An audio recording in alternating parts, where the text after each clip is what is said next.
Bonjour. Alors, on peut commencer s'il y en a certains qui ont déjà des questions, des interrogations, des choses que vous auriez envie de dire. Bonjour monsieur. Bonjour. Moi, je veux bien qu'on revienne vite fait à l'exercice 1. J'ai une petite question. L'exercice 1, d'accord. Oui. Alors, il faut que je remonte. Hop.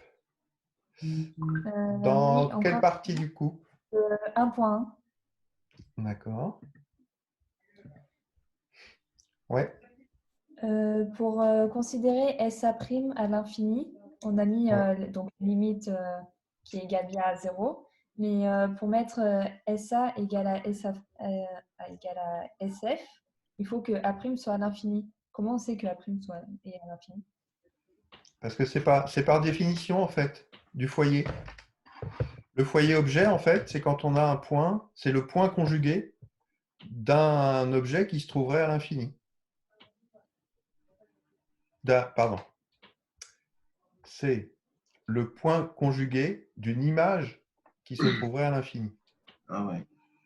D'accord? C'est le point conjugué objet, Mhm. puisqu'il n'y a pas de prime, donc c'est du côté objet, d'une image A' qui se trouverait à l'infini.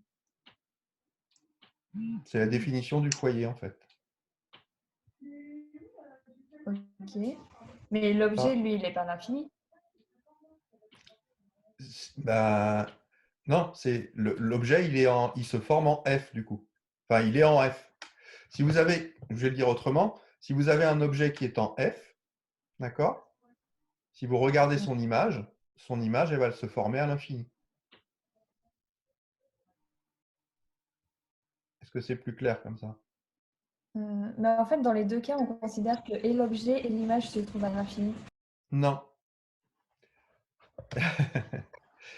Donc, vous avez deux foyers. Oui? Un foyer qu'on appelle foyer objet et un foyer qu'on appelle foyer image. Le foyer objet, par définition, c'est le point objet dont l'image se trouve à l'infini. Ok? Donc, si son image est à l'infini, ça veut dire que A', il se trouve à l'infini. Et ce qui serait l'objet A, eh ben, il se trouve justement en ce foyer F. Pour le foyer image, du coup, c'est l'inverse. C'est le point conjugué image d'un point qui se trouverait à l'infini, d'un objet qui se trouverait à l'infini.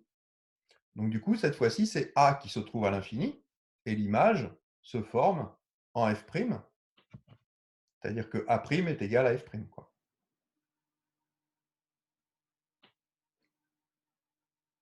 Est-ce que c'est plus clair? À peu près, oui. N'hésitez pas, non, non, mais si ce n'est pas complètement clair pour vous, n'hésitez pas à reposer des questions pour que j'essaye d'identifier qu'est-ce qui n'est Oui. pas clair pour vous finalement.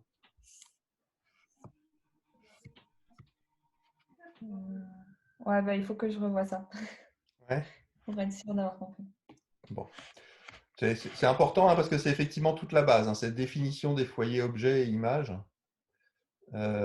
C'est toute la base des formules de conjugaison et de ce qui suit.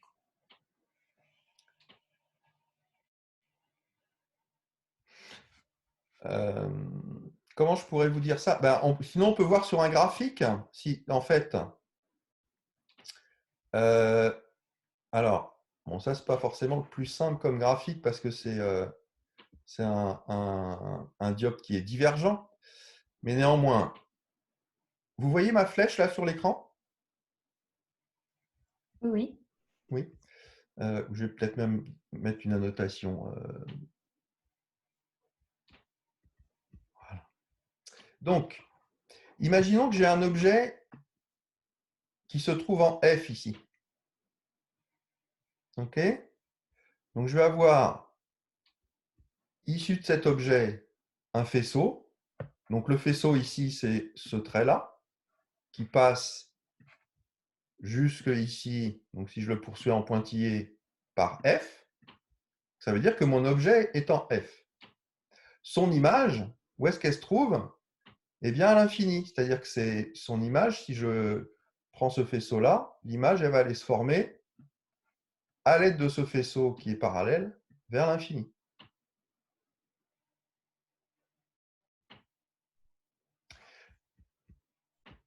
Inversement, j'imagine qu'au contraire, j'ai un objet qui se trouve à l'infini. Donc à ce moment-là, si j'ai un objet à l'infini, il se trouve de ce côté-là. Donc le faisceau qui arrive depuis l'infini, il est parallèle à l'axe. Il va arriver sur le dioptre en ce point-là. Et donc, il doit passer par le foyer image. Donc, le foyer image, c'est F', hein. C'est le point. Oups. C'est le point ici. Et donc, le faisceau, il va ressortir dans la direction qui passe par F'. Donc, cette direction, hein, c'est cette direction-là. Et du coup, j'ai un faisceau qui sort comme ça.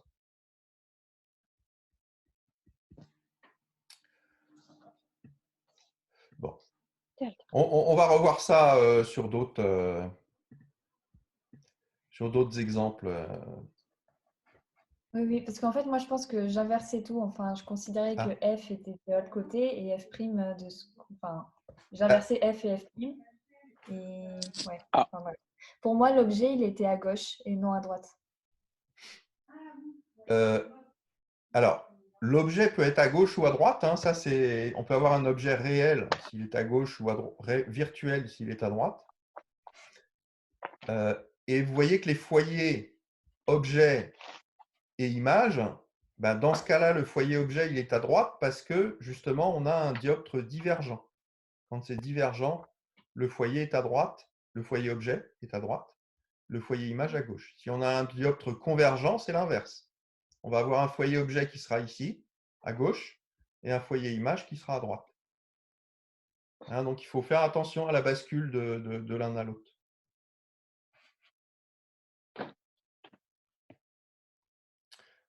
D'accord, merci.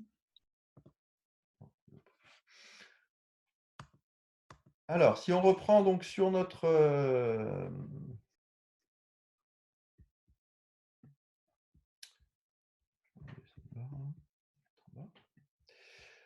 sur le problème donc, sur lequel on était, ah, vous êtes 18 maintenant. Bon, ça fait déjà beaucoup plus de monde. Bonjour à tout le monde, hein, ceux que je n'ai pas encore. Donc, on en Bonjour. était à l'obtention. Bonjour. À l'obtention d'une image sur un écran. Et on va voir ce qu'on appelle notamment ce qu'on appelle la méthode de Bessel. Donc, ce qu'on veut, c'est former une image sur un écran. Donc déjà, quand on veut former une image sur un écran, ça veut dire qu'on va avoir une image qui est réelle. Si on peut former une image sur un écran, l'image est réelle. Et donc, on va vouloir former l'image d'un objet qui lui-même va être un objet réel.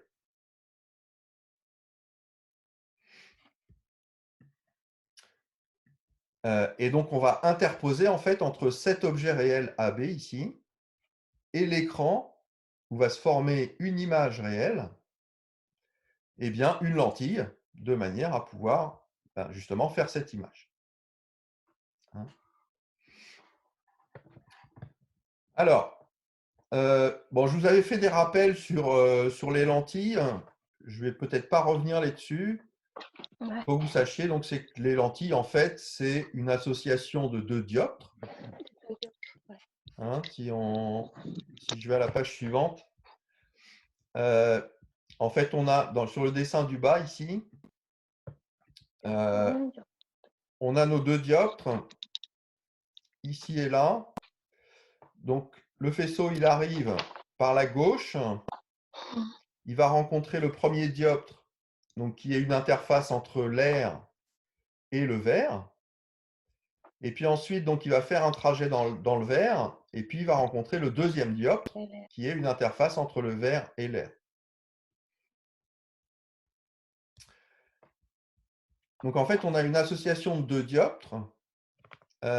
Et donc, à partir de là, en écrivant en fait l'équation de conjugaison pour chacun des dioptres, eh bien à ce moment-là, on va pouvoir voir en fait que ça revient à écrire les formules de conjugaison qui est ici en bas, donc qui est 1 sur SA' moins 1 sur SA égale moins 1 sur SF ou encore 1 sur SF'. Dans le cas d'une lentille mince, on a en fait SF égale moins SF' ou SF' égale moins SF.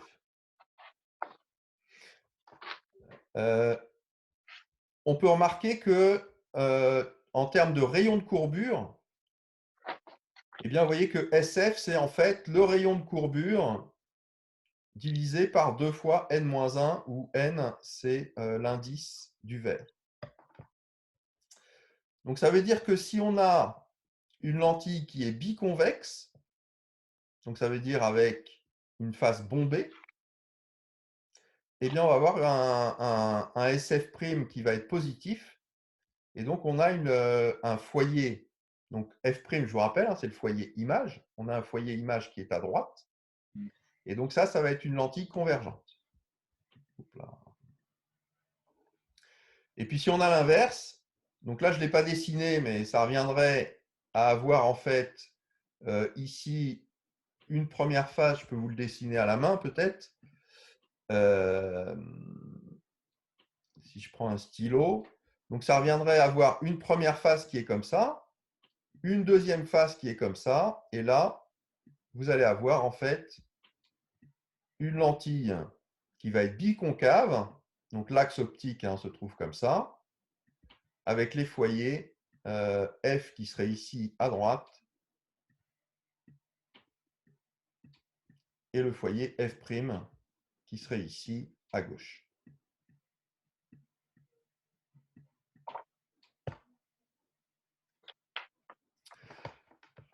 Ok, donc dans ce cas-là, on va voir effectivement une lentille qui est une lentille divergente avec un foyer objet qui est à droite cette fois-ci et un foyer image qui est à gauche.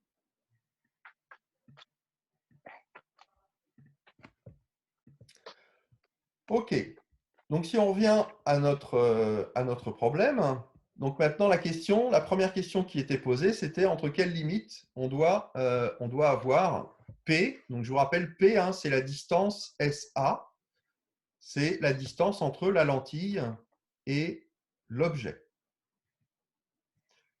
Et donc ce qu'on vous demande, c'est quelles doivent être les limites. La première question, c'est quelles sont les limites entre lesquelles doit être P pour que l'on puisse former une image réelle d'un objet réel. Ok, donc les notations, c'est P, c'est égal à SA en valeur algébrique. P', c'est égal à SA' en valeur algébrique. Et puis ensuite, on a SF' qui est égal à F'. Et on sait que SF', c'est moins SF, c'est-à-dire Fs. Et donc, ça va être moins F. Et puis, ce qu'on a, c'est notre relation de conjugaison ici. Donc, qui peut s'écrire 1 sur SA' moins 1 sur SA égale 1 sur SF', ou encore 1 sur P' moins 1 sur P égale 1 sur F'. Alors, ce qu'il y a, c'est qu'ici, on doit avoir un objet réel, donc, et qui doit donner une image réelle. Donc ça implique des choses sur les distances algébriques P et P'. Comme on doit avoir un objet réel, ça veut dire que comme on a une lentille convergente ici, on va avoir un objet qui va se trouver à gauche de la lentille, avant la lentille. Donc ça veut dire que SA, il doit être négatif. Et d'autre part, comme on veut former une image réelle, ça veut dire que… On entend un téléphone derrière, je sais si vous pouvez couper votre micro. Merci. On doit avoir P' qui doit être positif pour le coup, puisque A' doit être après la lentille. OK, donc on a ces deux conditions-là. À partir de là, donc on va pouvoir écrire la relation de conjugaison, 1 sur P' moins 1 sur P égale 1 sur F', ce qui veut dire que enfin 1 sur P égale 1 sur P' moins 1 sur F', il suffit d'inverser la relation. Ça veut dire que P, c'est égal à P' fois F' sur F' moins P'. C'est juste réduit au même dénominateur, et puis on inverse la fraction. Et donc, ce qu'on fait maintenant, c'est qu'on dit que P, comme c'est un objet réel, il doit être inférieur à 0. Donc, ça veut dire que toute cette expression-là, P' fois F' sur F' moins P' doit être inférieur à 0. Donc, ça, c'est notre première relation. Je l'ai noté 1. D'autre part, cette équation de conjugaison, enfin la formule de conjugaison, on peut la réécrire aussi sous la forme, cette fois-ci, on écrit P'. Donc, c'est 1 sur P' qui va être égal à 1 sur P plus 1 sur F'. Donc, ça veut dire que P', pareil, on réduit au même dénominateur, ça va être égal à P fois F' divisé par F' plus P. Et cette fois-ci, pour que l'on puisse avoir une image réelle, ça veut dire que P' doit être positif. Autrement dit, que cette expression, P fois F' sur F' plus P, doit être positif. Alors, en fait, on va pouvoir avoir, ici on ne fait aucune supposition sur la lentille, sur la nature de la lentille, c'est-à-dire savoir est-ce que c'est une lentille convergente ou est-ce que c'est une lentille divergente. Donc on va essayer de regarder dans les deux cas, qu'est-ce que ça donne. Donc on va regarder déjà le cas d'une lentille convergente. Alors, on prend une lentille convergente, ça veut dire que F' doit être ici positif pour avoir une lentille convergente. OK. Donc ici, on doit avoir F' qui est positif. Or, on sait que P' est positif aussi. Donc, ça veut dire que le produit P' fois F' est positif. Donc, si on reporte ça dans la relation 1, qui est là, eh bien, ça veut dire que, comme P' fois F' est positif, ça veut dire que F' moins P', lui, doit être négatif pour avoir le rapport qui est négatif. Donc, ça veut dire que P' doit être supérieur à F'. Et puis, d'autre part, il faut écrire la relation qu'il y a entre P' et P. Et P' et P, ils sont reliés par la relation qui dit que la somme, en fait, plutôt la différence entre P' et P, c'est ce qu'on appelle D, ça va être la distance entre, justement, l'objet A et son image A'. Donc, c'est ce qu'on appelle grand D. Donc, A', on peut la réécrire comme AS plus SA', c'est-à-dire moins SA plus SA'. Moins SA, c'est moins P. SA', c'est P'. Donc, en fait, on a comme relation entre P et P' que P', c'est égal à grand D, la distance entre l'objet et l'image, enfin plutôt entre l'objet et l'écran, on va l'écrire comme ça. Donc, P', c'est égal à cette distance entre l'objet et l'écran, plus P. Et donc, à partir de là, si on reprend notre relation ici, c'est-à-dire que P' doit être supérieur à F', donc je reprends cette relation ici, et j'écris simplement que P', ça doit être égal à D plus P aussi. Donc, du coup, ça m'implique que P, il doit être supérieur à la différence F' moins D.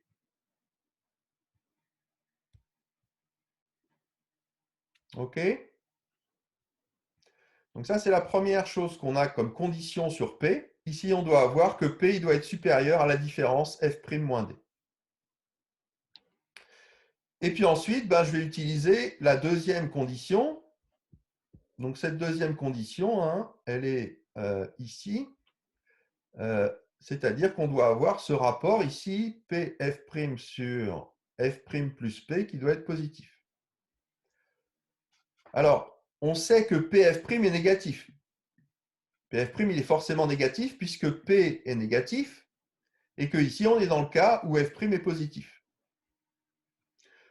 Donc du coup, si on repart de cette relation 2, eh bien comme PF' est négatif, que le rapport doit être positif, c'est forcément que F' plus P doit être aussi négatif. Et donc on en déduit que P, il doit être inférieur à moins F'. Et donc en conclusion, eh bien, on trouve que P, il doit être encadré par les valeurs moins F'. Donc il doit être... Alors, moins F', je vous rappelle, c'est égal à F aussi. Hein. Donc il doit être égal... Enfin, il doit être inférieur, pardon, à moins F', qui est égal à F. Et puis, il doit être supérieur, par contre, à la différence F' moins D. F', alors, ici, je vous rappelle, hein, ça, c'est égal à F, en fait. Et puis, de ce côté-là, ben, pareil, si je remplace F' par moins F, ben, de ce côté-là, ça me ferait moins F moins D. Donc, voilà, dans le cadre d'une lentille convergente, la condition qu'on doit avoir sur P. Hein, P, je vous rappelle, c'est la distance entre l'objet et la lentille. Plutôt la distance entre la lentille et l'objet. C'est négatif. OK. Alors, j'efface tout ça. Voilà. Et je passe à la condition suivante. Donc, condition suivante, hein, ça va être, cette fois-ci, qu'est-ce qui va se passer si j'ai une lentille divergente? Ici, j'ai pris le cas d'une lentille convergente, hein, puisque j'ai pris le cas où F' est positif. Donc, si maintenant je passe dans le cas d'une lentille divergente, qu'est-ce qui va se passer? OK, cette fois-ci, qu'est-ce qui se passe si F' est négatif? Donc, si j'ai une lentille divergente. Alors, il faut repartir des relations précédentes.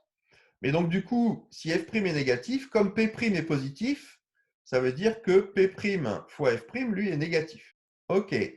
Alors, si P' fois F' est négatif, je vous rappelle ce qu'on regarde, hein, d'après la relation 1, c'est P'F' divisé par F' moins P', qui, lui, doit être négatif.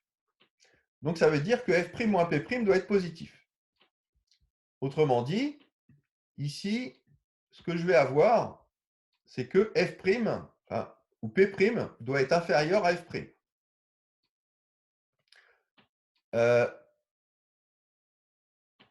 Alors,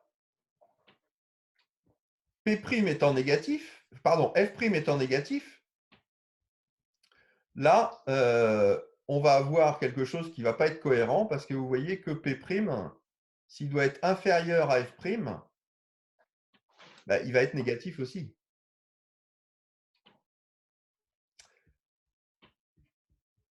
OK? Alors, on peut l'écrire aussi pour la relation 2. Hein. Si on écrit P fois F', donc qui du coup est positif, puisque P est négatif, du coup, on arrive à F' plus P doit être positif, c'est-à-dire que P doit être supérieur à moins F', c'est-à-dire qu'il doit être positif. Ça, c'est aussi impossible. Hein. Je ne l'ai pas marqué ici, mais ça, c'est impossible. Hein. D'accord? Donc, en fait, pour une lentille divergente, vous voyez qu'on arrive à deux conditions qui sont en fait impossibles. Hop là, j'ai du mal à écrire avec ma souris. Autrement dit, ça veut dire que, eh bien, en fait, la focale de la lentille, F', la distance focale image, ne peut pas être négative. Donc, ça veut dire qu'on ne peut pas avoir une lentille divergente. Ça veut dire qu'avec une lentille divergente, en fait, on n'arrivera jamais à former une image réelle à partir d'un objet réel. Donc ça répond finalement à la question 3.2, hein, c'est-à-dire qu'en fait, avec une lentille divergente, eh bien, on ne peut pas obtenir une image réelle d'un objet réel. Donc ça veut dire que forcément, notre lentille, eh bien, elle doit être convergente.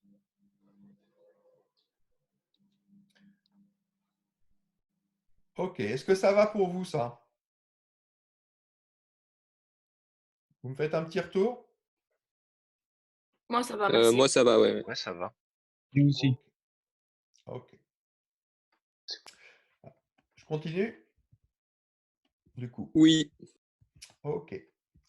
Alors, donc ensuite, la deuxième question, c'est quelle est la relation entre les trois quantités, donc P, la distance objet, pardon, entre la lentille et l'objet, F, la distance focale, objet, et D, la distance entre l'objet et l'écran. Donc en fait, pour ça, on peut repartir de la relation 2. On peut repartir de la relation 2, hein, qui est celle-ci, P' égale P fois F' sur F' plus P. Et puis, si on utilise la relation 3, on a aussi que P', c'est égal à D plus P. Donc en fait, ce que je vais pouvoir faire, comme les trois paramètres entre lesquels je veux obtenir une relation, c'est ici P, F et D. En fait, je vais remplacer dans cette équation-là les trois paramètres par leur valeur. Donc, je vais remplacer P' par D plus P.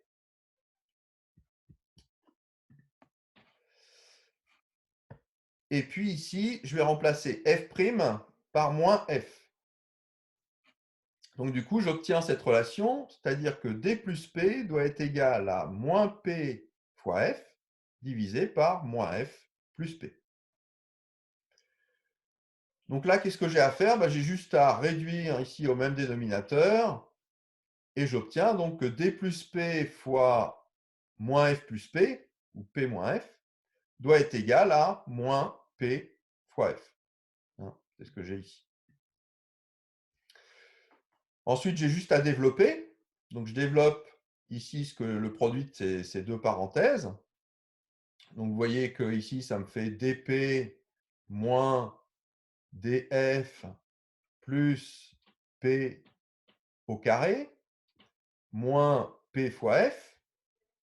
Et donc, ça doit être égal à moins P fois F. Alors, je vois ici que, vous voyez que ici, j'ai un moins P fois F ici, un moins P fois F là, qui vont se simplifier. Et du coup, eh bien, j'obtiens simplement cette équation du second ordre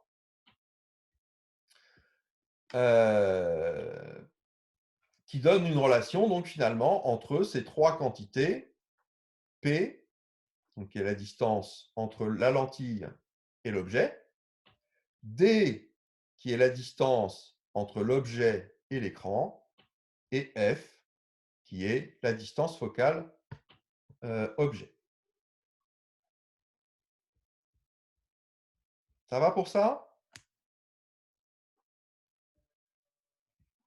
Pas de Oui, ça va, questions merci. là-dessus? Ouais. Donc du coup, je continue. Alors, troisième question. Peut-on trouver plusieurs positions de la lentille? Et puis ensuite, il y a une autre question qui va être de trouver ces positions. Donc déjà, ça vous dit que oui, forcément, on va devoir en trouver. Sinon, vous ne poserez pas la question après. OK. Donc, ce qu'on fait, c'est qu'on repart de l'équation qu'on vient d'établir, hein, c'est-à-dire une équation du second degré en P. Je vous rappelle que P, ça fixe justement la distance entre l'objet et la lentille. Donc, ça fixe la position de la lentille. Une fois que vous avez fixé votre objet, que vous avez fixé votre écran, tout ce qui peut varier, c'est la position de la lentille. Donc, c'est justement cette distance P. Donc ici, ce qu'on a, c'est une équation du second degré. Et pour savoir quelles sont les solutions, ou s'il y a des solutions, eh bien, on calcule le discriminant. Donc, discriminant, B2 moins 4AC, ici, ça se traduit en B, c'est grand D, donc D au carré, moins 4 fois DF, puisque ici, on a un signe moins, donc ça va faire moins 4 fois DF. Donc, on a plus 4 fois DF. Donc, pour qu'il y ait une solution à cette équation du second degré, il faut que le discriminant soit nul ou supérieur à 0. Hein? Donc, s'il est nul, ça veut dire qu'on va avoir une solution unique. Et puis, s'il est strictement supérieur à 0, ça veut dire qu'on va avoir deux solutions. OK, donc qu'est-ce que ça implique sur les paramètres cette fois-ci? Donc, si je prends mon expression, là, D2 moins 4df, qui doit être supérieur ou égal à 0, si je mets D en facteur, ça me fait que D, facteur de D plus 4f, doit être supérieur à 0. Alors, D, il est forcément supérieur à 0, hein, puisque c'est la distance entre l'objet et l'écran. Alors, la condition, ça va donc se résumer à D qui doit être supérieur à moins 4f, ou encore à 4f'. Donc, ça veut dire que, imaginons que j'ai une lentille qui a une focale f', eh bien, la distance entre l'objet et l'écran doit être supérieure à 4 fois cette distance focale. Donc, imaginons que j'ai une lentille qui a une focale de 10 cm, par exemple.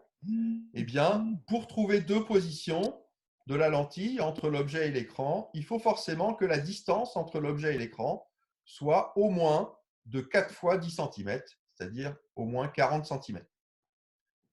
Donc, c'est même strictement supérieur. Alors, si c'est égal à 40 cm, qu'est-ce qui se passe? C'est-à-dire si D est égal à 4F. À ce moment-là, j'aurai qu'une seule solution.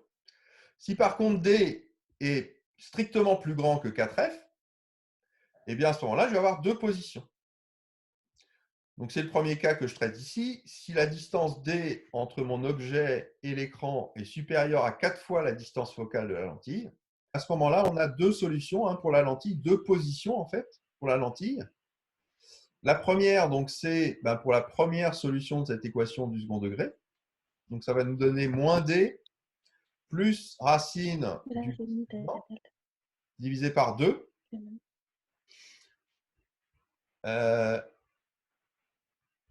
Donc, on peut l'écrire soit pour P, ou on peut l'écrire aussi pour P', P' plus, donc ça serait D plus P. Et donc, si on réduit le même dénominateur, ici, ça fait D plus moins D plus racine de discriminant divisé par 2. Donc, ça nous ferait D plus racine discriminant divisé par 2. Et puis ici, si j'écris moins P moins, donc c'est l'autre solution. Donc, ça nous ferait moins D moins racine de D2 moins 4df divisé par 2. Puis si je l'écris pour P', à ce moment-là, c'est D plus P moins. Donc, ça fait D plus moins D moins racine de D2 moins 4df divisé par 2. Donc, ça fait D moins racine de D2 moins 4df divisé par 2. Alors, on peut remarquer deux choses ici. Enfin, on peut remarquer déjà une chose, c'est que vous voyez que les positions ici, que ce soit pour P ou que ce soit pour P', eh bien, c'est en fait deux positions qui sont symétriques. Puisque une fois, on a D plus racine du discriminant, et une fois, on a D moins racine discriminant. Donc, ça va donner deux positions qui vont être symétriques par rapport au milieu du segment, enfin de la distance en fait, entre l'objet et la lentille. Et l'écran, pardon. OK?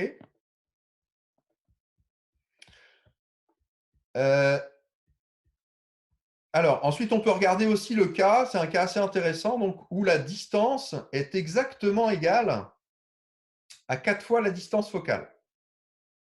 Donc, à ce moment-là, on remarque qu'on a une seule position.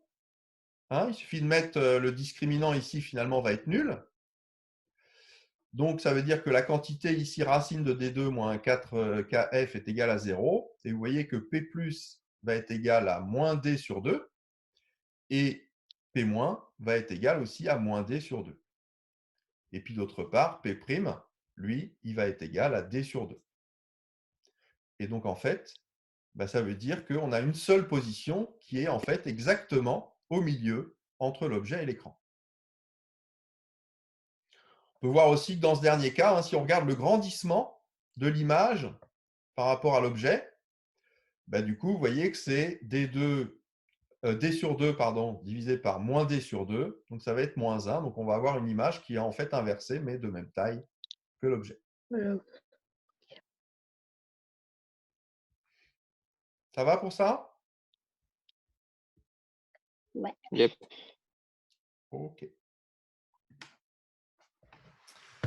Alors, maintenant, on va faire une petite application numérique pour regarder dans un cas un peu concret, qu'est-ce que ça donne. Alors ici, donc qu'est-ce qu'on a comme, qu'est-ce qu'on vous propose? On vous propose donc de calculer ces positions pour donc une distance entre l'objet et la lentille et l'écran, qui est de 18 cm, et qu'on a une focale. Alors attention, ici c'est F, donc c'est la focale objet, qui est de moins 4 cm.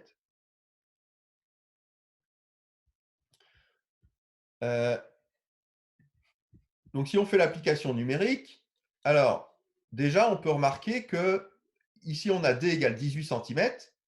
Si je calcule moins 4F, moins 4F, ça va faire 4 fois 4, 16 cm. Donc, j'ai bien un D qui est supérieur à 4F, à 4F', ou à moins 4F. OK, donc ça veut dire qu'effectivement, je vais trouver deux positions de ma lentille pour laquelle je vais avoir une image sur l'écran. Alors, on peut calculer le discriminant. Donc, on va voir qu'effectivement, le discriminant, donc D2 plus 4DF, ça fait 18 au carré plus 4 fois 18 fois moins 4. Donc, si vous faites le calcul de ça, vous allez trouver en fait 2 fois 18, ça fait 36.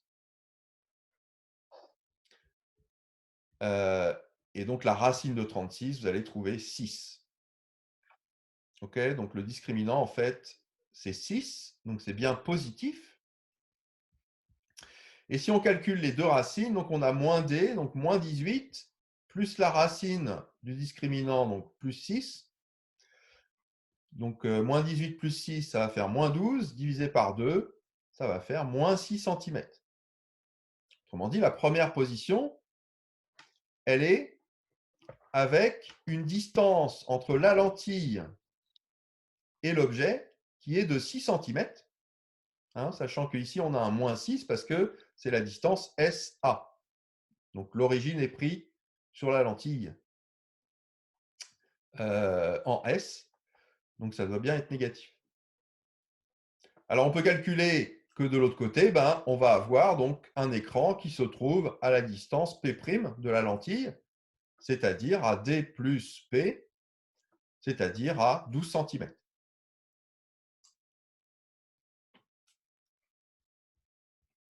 Ça va? Oui. La deuxième position de la lentille, c'est la position pour laquelle donc on va être. Donc il faut faire le calcul ici. Donc on va avoir cette fois-ci moins 18, moins 6 divisé par 2. Ça fait moins 24. Divisé par 2, ça fait moins 12. Donc on va avoir moins 12 cm pour P. Et puis si je calcule P', ça va être le complément à 18. Donc ça va faire plus 6 cm. Donc vous pouvez remarquer ici que. Vous pouvez remarquer ici que les deux positions, comme je vous le disais tout à l'heure, P+ et P- sont symétriques par rapport au milieu du segment. De même que P' et plus et P' sont aussi symétriques.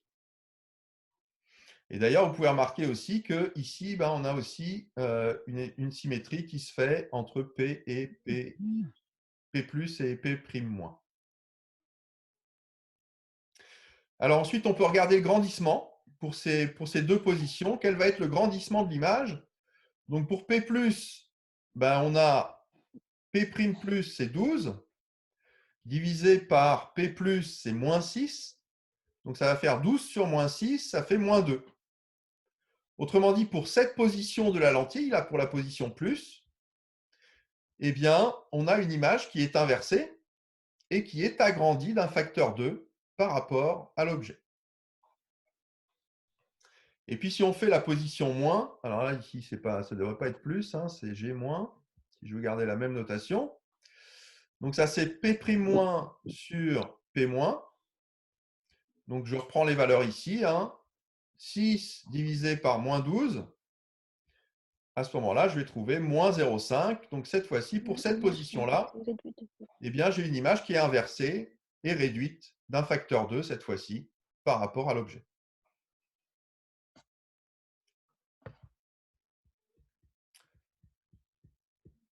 OK? Monsieur, j'ai une question. Oui, allez-y. Plus et moins, c'est les deux positions possibles de quoi, de la lentille ou des… En fait, il n'y a que la lentille qui bouge dans l'histoire. Puisque on fixe en fait la Ah oui, position ok. de l'objet et de l'écran. Donc, il n'y a que la lentille qui peut bouger. Donc, oui, c'est les deux positions de la C'est lentille. pour qu'il y ait une image sur l'écran. Voilà. Alors, Ok, on va merci. voir tout de suite en fait sur un schéma. Ici, vous pourriez le refaire. Je vous engage d'ailleurs à le refaire et à tracer notamment les faisceaux qui permettent de construire à partir d'un objet une image. Donc ici, je l'ai même fait à taille réelle. Donc en fait, qu'est-ce que j'ai fait? Simplement, j'ai posé un axe optique et puis ensuite, donc j'ai positionné mon… j'ai plus mon stylo là. J'ai positionné… Hop. J'ai positionné ici mon objet à une certaine position. OK? Et puis ensuite, j'ai mesuré ici pour pouvoir mettre à 18 cm un écran. Donc ça, j'ai fixé la position de l'écran ici. Et puis ensuite, ce que j'ai dit, c'est que d'après ce que je viens de trouver, OK, je dois avoir ici une distance pour ma première position, pour la position plus, je dois avoir une distance ici entre l'objet et la lentille qui doit être de moins 6 cm. OK?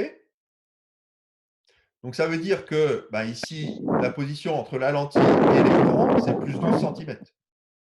De manière à ce que la somme des deux fasse bien 18 cm. Et donc, maintenant, ce que je peux tracer, c'est les faisceaux qui permettent de construire l'image. Donc, les faisceaux, vous avez le premier faisceau qui est celui qui arrive de l'infini, qui passe par B et qui arrive sur la lentille.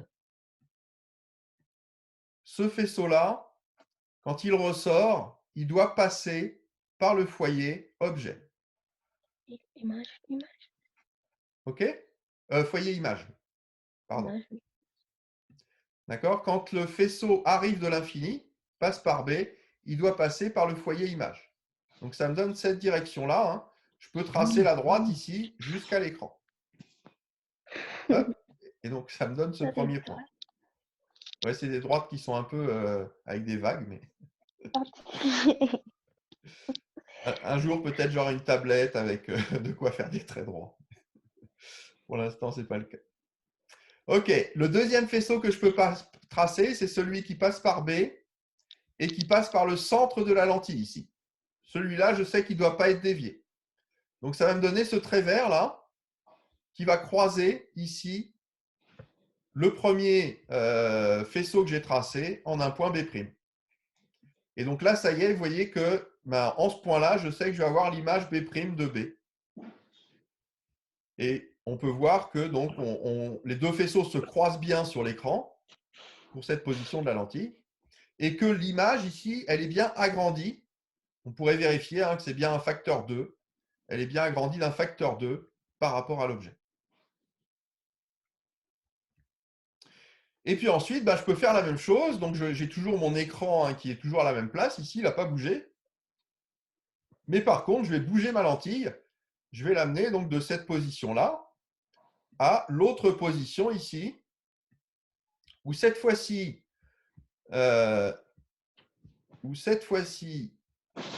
j'ai ça. cette fois-ci, c'est SA' qui est égal à 6 cm, donc la distance entre la lentille et l'écran, et SA qui est égal à moins 12 cm entre la lentille et l'objet. Et donc, de la même façon, je peux tracer les faisceaux lumineux ici. Celui qui arrive parallèle ici doit passer par le foyer image, F'. Donc, ça me donne ce trait-là. Celui qui passe par le centre de la lentille, donc c'est le vert, il passe par S, le centre de la lentille, et il va croiser en ce point-là le premier faisceau. Et donc, en ce point-là, je vais avoir B', image de B à travers cette lentille. Et je vois ici que A', B', c'est bien réduit d'un facteur 2 par rapport à AB ici.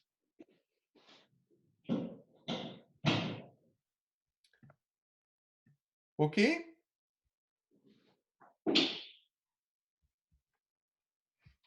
Est-ce qu'il y a des questions là-dessus? Non, c'est bon. Non, moi ça va. D'autres? Non? Ça va. Ça va? C'est clair pour tout le monde?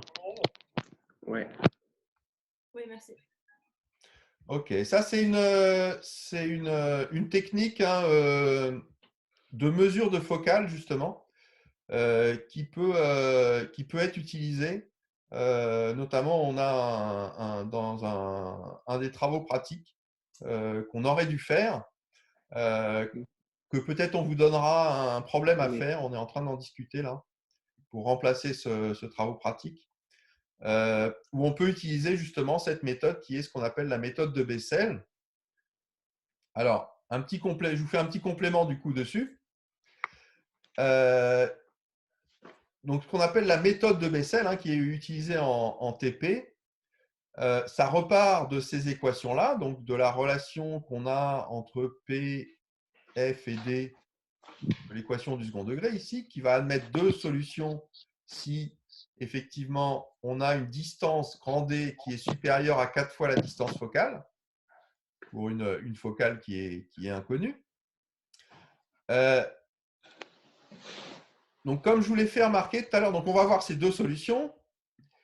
Et puis, comme je vous l'ai fait remarquer tout à l'heure, on a, je vais reprendre un stylo, on a, si vous faites la somme ici de P+ et P-, vous allez voir que P+ plus P-, ça fait moins D. De même, si vous faites P' plus P'-, vous allez voir que ça va vous donner D. Okay. Si maintenant vous faites la différence entre les deux positions, donc la différence entre les deux positions, si je reviens au graphe, c'est-à-dire c'est la différence entre ce point-là et ce point-là, c'est cette distance-là.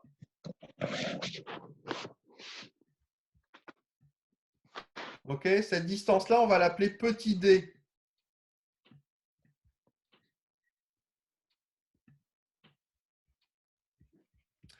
Petit d' même. On l'appelle petit d'. D'accord? C'est la distance entre les deux positions de la lentille pour lesquelles on a une image nette sur l'écran. Donc cette distance-là, vous voyez que ça va être la différence entre, par exemple ici, P+, d'accord, qui est cette distance-là, et P-. Ah, j'ai mis 2 fois P+, ici. Alors P+, je crois que c'est celle-là, et ici, c'est P- en fait. Ok, D', c'est bien la différence entre ici, P- et P+. Ou encore, je pourrais l'écrire comme P'+ ici, moins P'-. Ici, ça serait un moins aussi. Il va falloir que je corrige ça.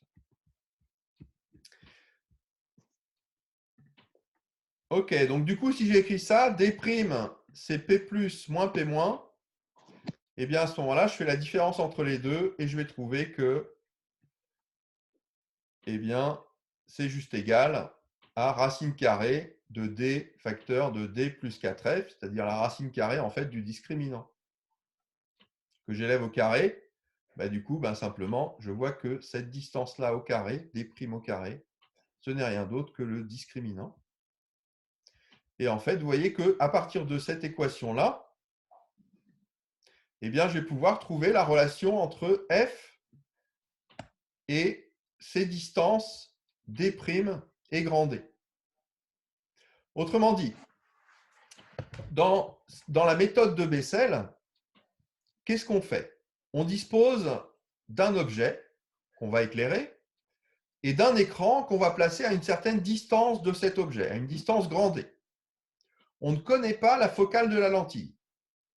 Donc, ce qu'on va faire, c'est qu'on va positionner la lentille au milieu du banc et puis on va bouger la lentille jusqu'à ce qu'on arrive à trouver une image nette. Une fois qu'on a trouvé une image nette, ça nous donne une première position. Et puis ensuite, on rebouge la lentille pour trouver la deuxième position où on a une image nette. Donc maintenant, on a nos deux positions, d'accord? Ces deux positions-là, la position 1 et la position 2. Et on va pouvoir mesurer la distance entre ces deux positions. Ça va donc nous donner D'.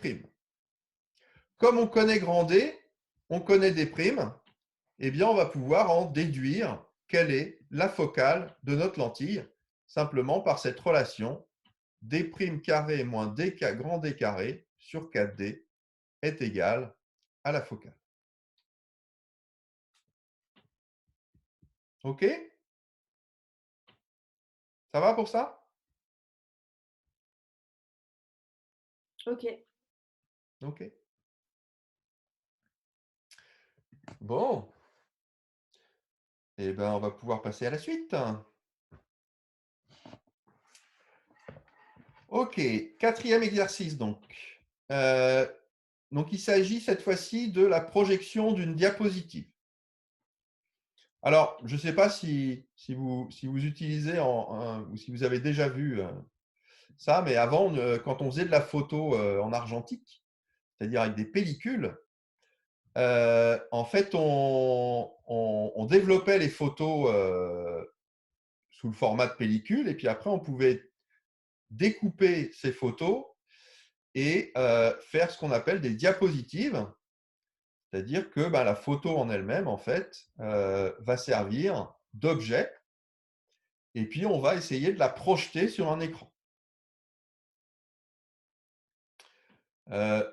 La taille standard des pellicules qu'on utilisait, que peut-être certains d'entre vous font un peu de photos argentiques. Oui. Donc la taille, en fait, c'est 24-36. Hein, 24 de haut, 36 de long pour la pellicule. Donc ça, c'est la taille d'une photo, en fait, qu'il y a au foyer de votre appareil photo, de la pellicule, qui va vous permettre d'imprimer une photo. Donc ensuite, l'opération, c'est de prendre cette diapositive, de la rentrer dans un appareil qui va nous permettre de projeter ça sur un écran. Donc ici, on va regarder comment ça se passe. Donc on va prendre on va assimiler en fait le système optique de l'appareil à une lentille convergente, elle, et on va dire que la focale de cette lentille, c'est 5 cm. Et donc, on va utiliser donc ce projecteur en mettant à l'intérieur donc un objet qui va être justement la diapositive, qui va aller, qu'on va aller projeter sur un écran qu'on va positionner ici à 4 mètres. OK, les deux questions qui vous sont posées, donc c'est calculer 1, la vergence de L, et 2, la position de l'objet et la taille de l'image. OK, donc ça, c'est vraiment un problème très classique, très simple. Hein. Il faut juste connaître ce que c'est que la vergence. Donc la vergence, en fait, elle est définie pour une lentille simplement par l'inverse de la distance focale. OK, donc ça, c'est très simple. Il y a juste à reprendre la distance focale ici. Donc ici, notre distance focale image, c'est plus 5 cm. Donc on a une lentille convergente. Alors attention, erreur à ne pas faire. Enfin, la première chose à faire, quand vous allez calculer une vergence, c'est transformer ici les centimètres en mètres. Pour une raison assez simple, c'est que en fait, pour les vergences, enfin la vergence, qui s'exprime en dioptrie, donc on le note comme ça avec un petit d, c'est en fait des mètres moins 1. Ok, donc il y a toujours faire bien attention à ce que, eh bien ici, on soit bien dans la bonne unité. Donc d'abord, traduire, c'est convertir, voilà, c'est ça que je cherchais. C'est 5 cm en mètres. Donc finalement, 5 cm, c'est 0,05 mètres. Donc si on calcule 1 sur 0,05, eh bien on va trouver 20 dioptries. Ok, donc ça c'est la vergence en fait de notre système. C'est 20 dioptries.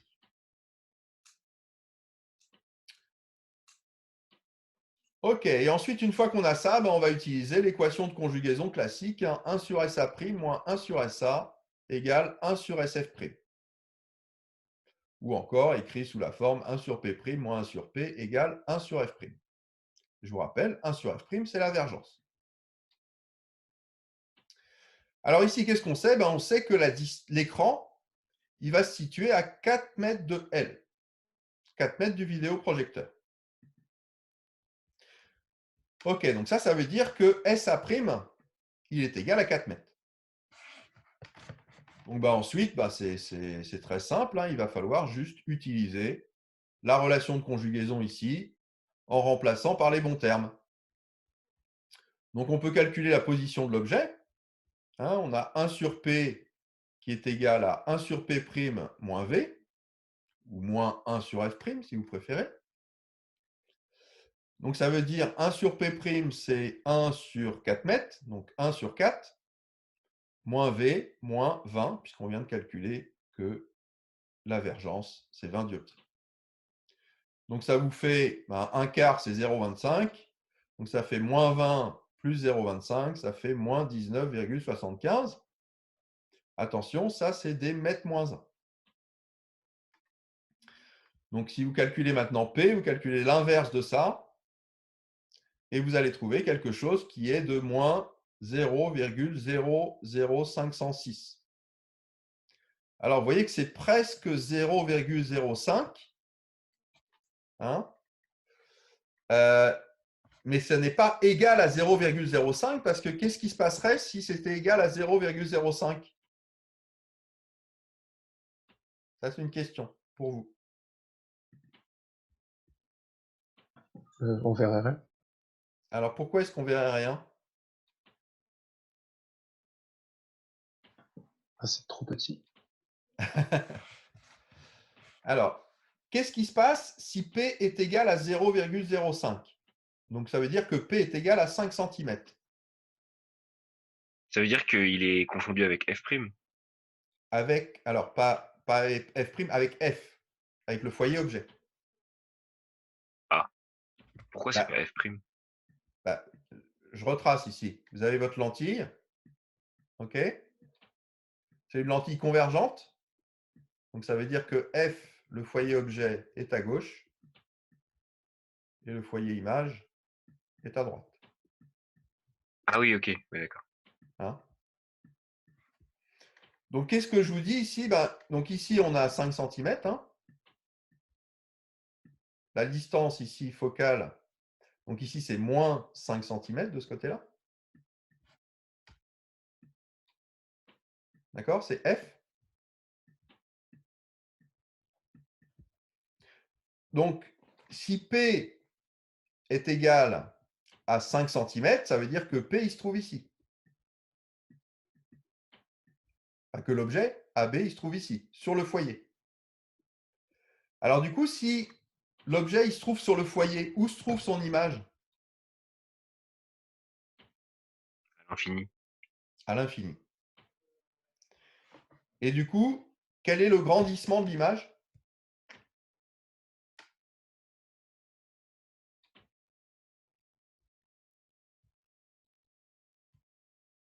Ah, question piège. Je vous rappelle le Bah, il y en a grandissement. pas, non? Alors, le grandissement, c'est quoi? C'est P' sur P.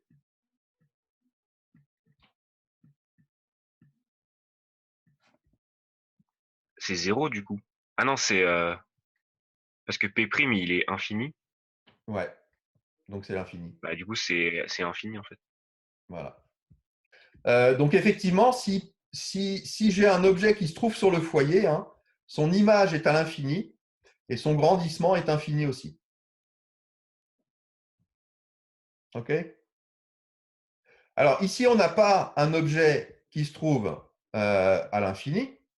On a en fait un objet qui se trouve très proche de f. D'accord? Il n'est pas sur f, mais juste un petit peu avant, quoi. Et donc à ce moment-là, ben là pour le coup, je vais avoir une image qui va être très agrandie à une grande distance de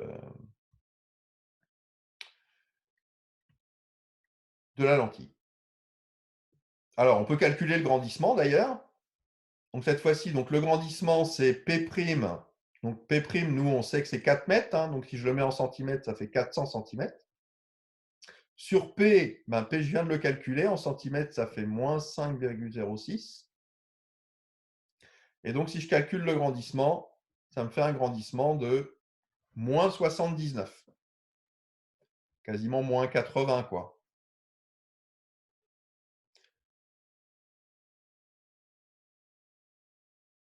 OK? Alors, je sais aussi que le grandissement, hein, c'est le rapport entre la taille de l'image sur la taille de l'objet. Alors, je peux donc du coup calculer, avec le grandissement calculé ici, je peux calculer la taille de l'image sur l'écran. Je sais que j'ai une diapositive qui fait 24 mm. Et cette diapositive, eh bien, alors je n'ai pas mis le signe moins ici, mais j'aurais dû mettre un signe moins. Hein. C'est moins 79 fois 24 mm, du coup, la taille de l'image. Donc, ça va nous faire moins 1896 mm, c'est-à-dire moins 1,996 mètres. D'accord? J'aurai une image qui va être projetée à 4 mètres, qui aura quasiment une hauteur de 2 mètres.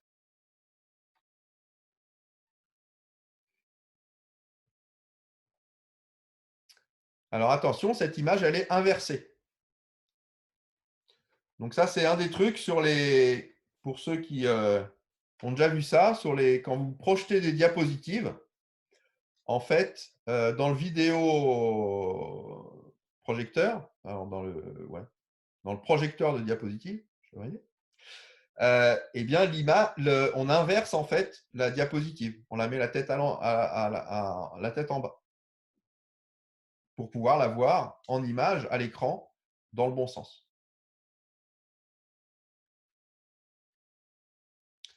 Monsieur, Oui. j'avais juste une question. 119, il est en centimètres? Le 119, où est-ce que vous avez 119? 79. 79, non, ça n'a pas d'unité, ça. Hein. Vous Il n'y a voyez que pas c'est un d'unité. rapport entre deux Ah oui, distances. d'accord, ok. Hein. Il n'y a pas d'unité là. Mais pourquoi vous avez mis 400 alors? 400, ça c'est en centimètres, oui. C'est 4 mètres en centimètres. On doit toujours le mettre en centimètres? Donc, il faut que P' et P ils soient dans la même unité, oui. D'accord, ok. Ok. J'aurais pu aussi écrire 4 divisé par moins 0,0506, quoi. D'accord, ok. Ok. Merci. Ça va pour ça?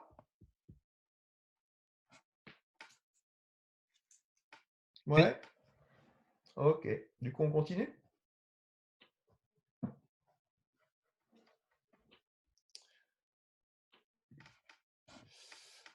Ok, alors maintenant on va passer à des associations de lentilles en fait.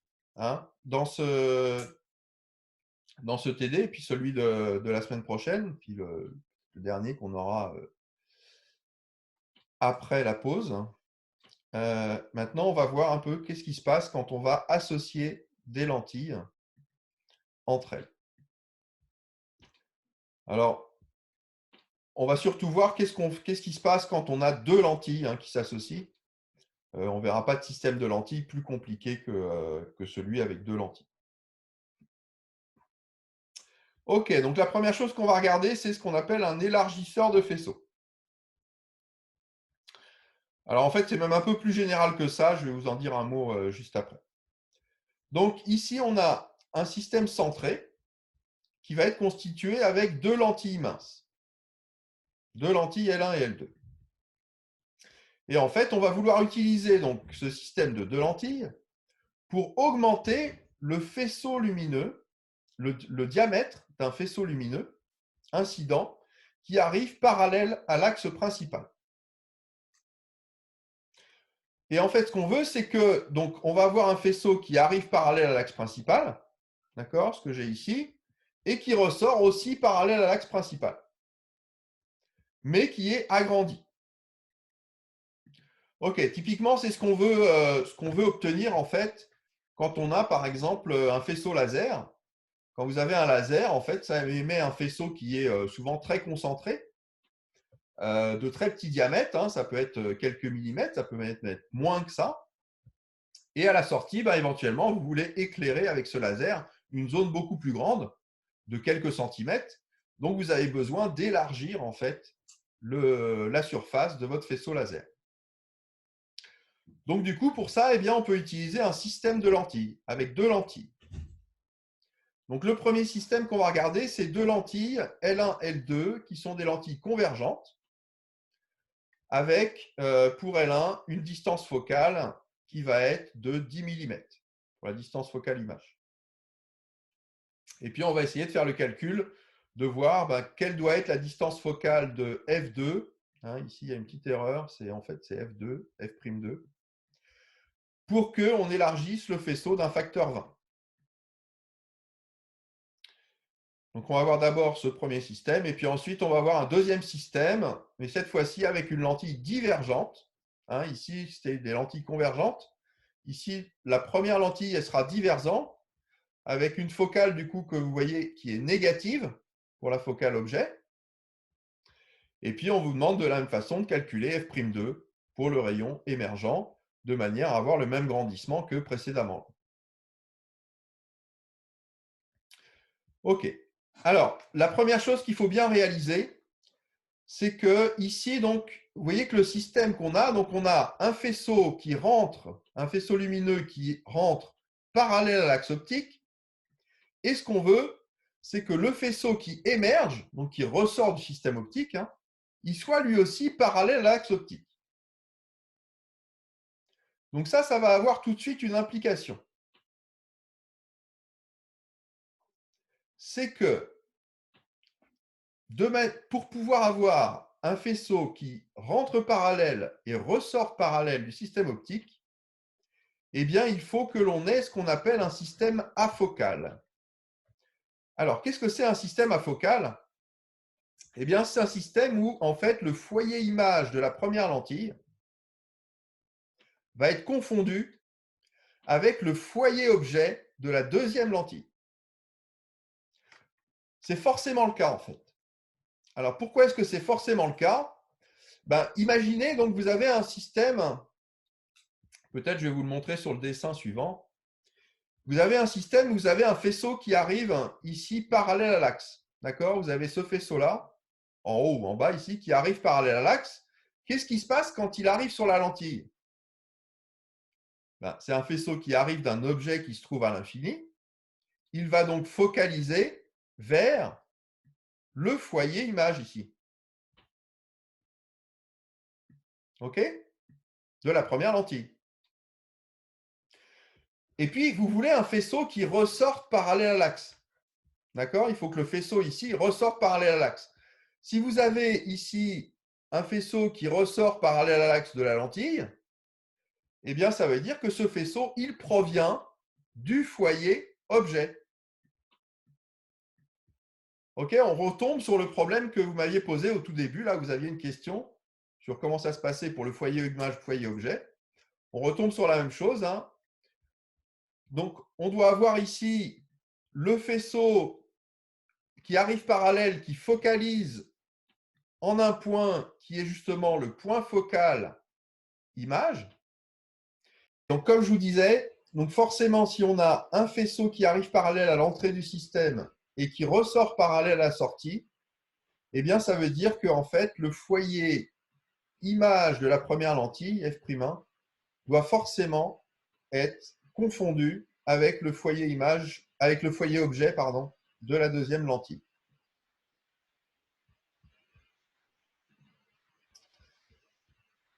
OK, donc ce type de système, hein, c'est justement ce qu'on appelle un système afocal.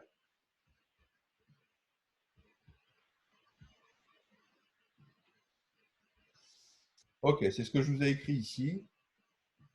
Donc voilà, on doit avoir le faisceau qui arrive parallèle à la qui converge vers f'1. Les faisceaux qui émergent doivent provenir de F2. Donc ça veut dire que f'1 et f'2 et f2 doivent être confondus.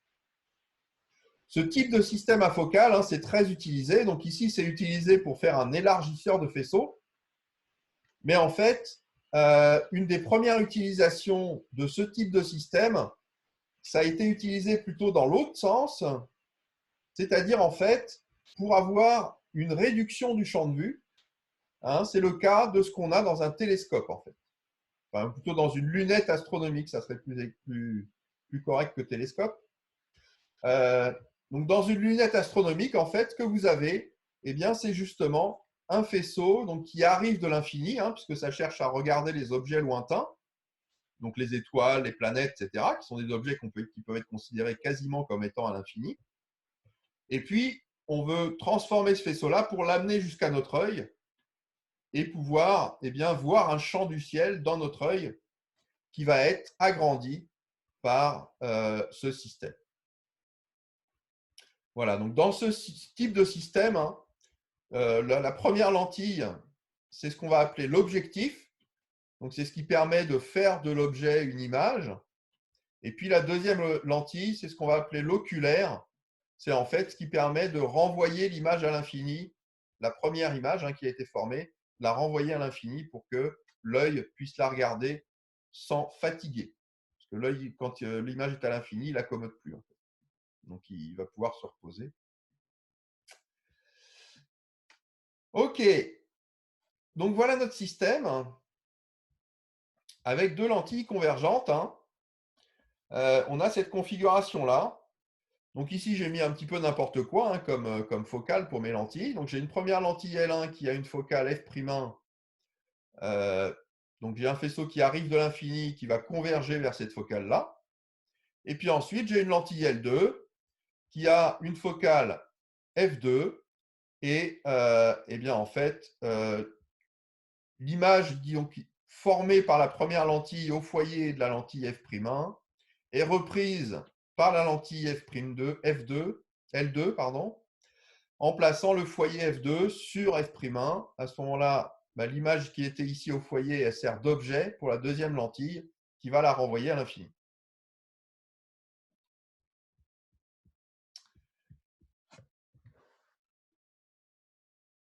OK. Alors, juste dans les 5 dernières minutes, en fait, le traitement de ce problème-là va être relativement simple. C'est juste un problème géométrique, en fait, de géométrie de faisceau. Hein. Donc ici, ce que j'ai fait, c'est que j'ai noté, je note le point ici. Hop. Je note le point ici qui est le centre de la lentille, je le note O1. Je note le point ici où arrive le premier faisceau sur la lentille, je le note I1. Et puis j'utilise là ici la notation classique, hein, F'1 pour la foyer image de la lentille 1, F2 pour le foyer image de la lentille 2. Ici, O2, c'est le centre de la lentille 2. Et puis, je vais noter J2 ici, le point où arrive le faisceau. Vous voyez que le faisceau, hein, le trajet du faisceau, hein, il arrive comme ça, il focalise vers F'1, il repart de F2, il passe par J2 ici et il ressort comme ça. Donc en fait, ce que je vais considérer ici, c'est deux triangles rectangles. Donc, les deux triangles rectangles, en fait, je vais effacer un peu ici, de manière à les souligner. Les deux triangles rectangles que je vais regarder, qui sont en fait homothétiques, c'est celui-ci et celui-là.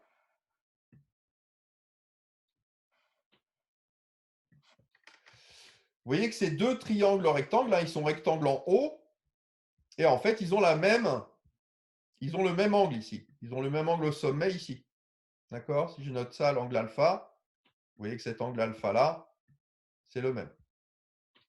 Autrement dit, je vais pouvoir écrire la relation de la tangente de cet angle alpha, qui va être simplement le rapport entre le côté opposé sur le côté adjacent, donc O1I1 sur O1F', et puis je dois avoir la même chose pour le deuxième triangle ici, O2J2 sur O2F2.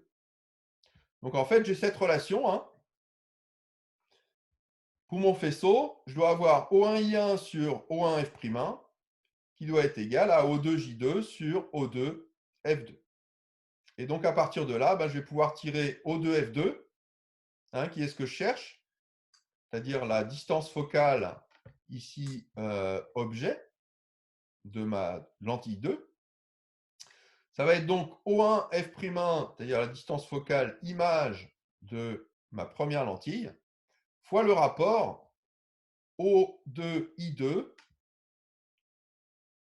O2J2, pardon, c'est inversé là. C'est O2J2, ça c'est un J, sur O1I1.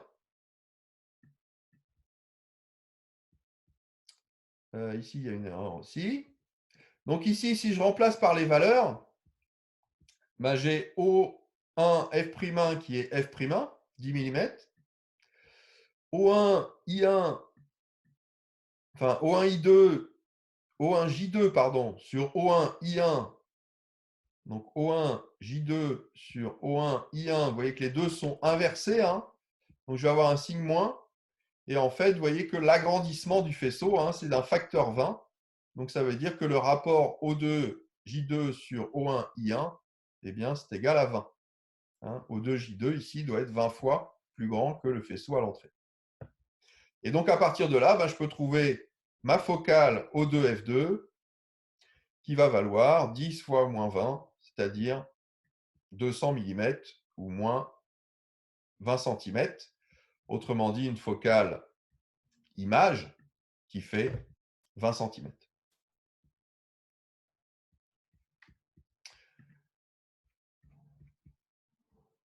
Est-ce que ça va pour ça?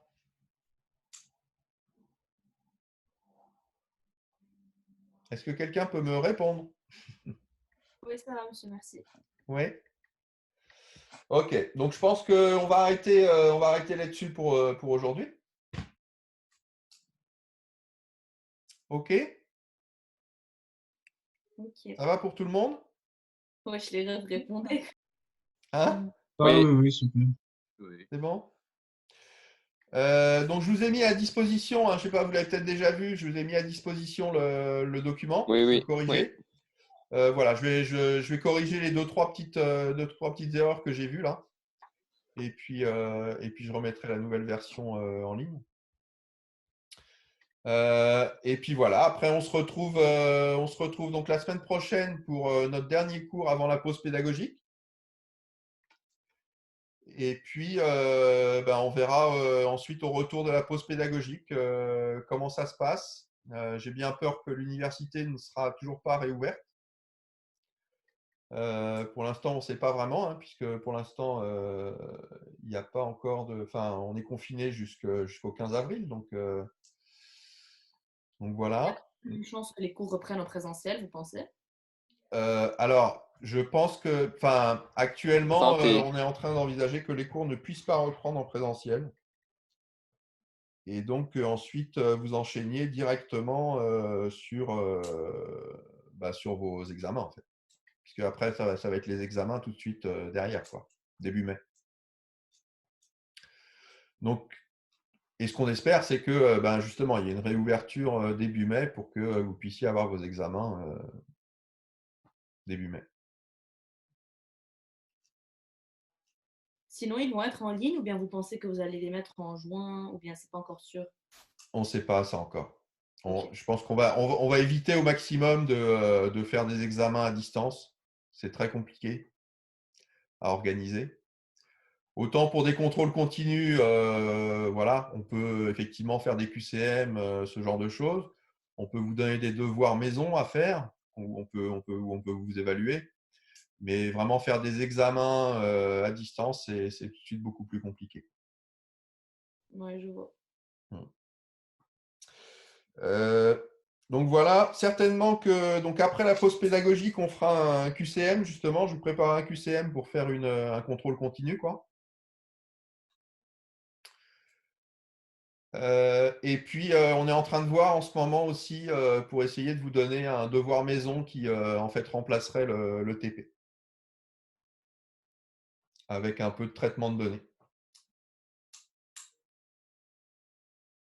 Ok. Voilà les informations que j'ai pour l'instant. Donc de toute façon, ben, je vous tiens au courant par mail dès que j'ai des informations plus précises. Super, merci. OK. Et si vous avez des questions, n'hésitez pas à m'écrire non plus. Ou à poster des choses Oui. sur le forum. Voilà. D'accord. OK. D'accord, merci. Merci Bon beaucoup. courage à tous. Merci. Prenez Bonne soin de vous. Merci. Merci. Bonne À journée. bientôt. Au revoir. Merci, au revoir. Au revoir.